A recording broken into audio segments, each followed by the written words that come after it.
agree, and I think post-birth there are a lot of things that it's now acceptable for women to talk about with regard to motherhood, and a lot that it's still completely unacceptable to talk about, and some of those were some of the things that I wanted to write about in Hush. And one of those things I think really is the loss of freedom and identity and the possibility of regret, which is something that my character experiences in becoming a mother.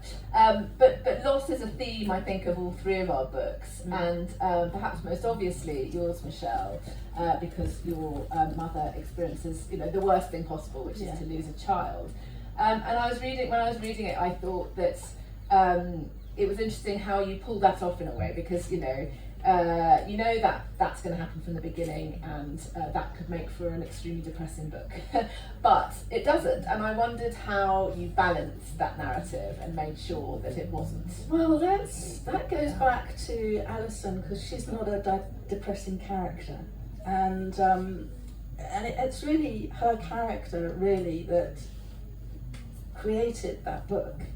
And I just followed her. I didn't have a lot of my own input, because obviously I wrote the book, but I didn't have a lot of my own character in there trying to drive the book in this way. Then it might have been a bit depressing if I did that.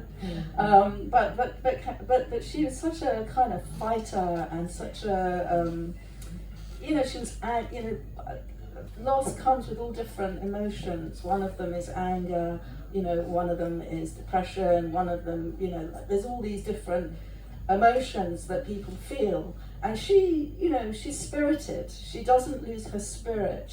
She fights to get back on track and to try and make some kind of sense out of her life. And she does, It's quite incredible. I loved her, to be honest with you. I want to go on your...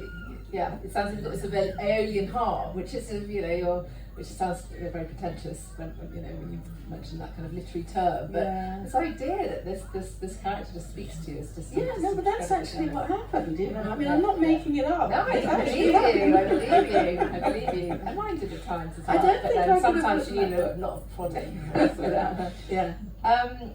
So I'd like to talk about discrimination and exploitation in our books. So in Hush, Stevie's discriminated against at work, which becomes pregnant, which is something that I didn't think had been written about nearly enough in fiction, and happens to a lot of people. Song for Rhea explores Hollywood's exploitation of actors, and in the murky world of the honey trap, you're never quite sure who is exploiting who, which I love.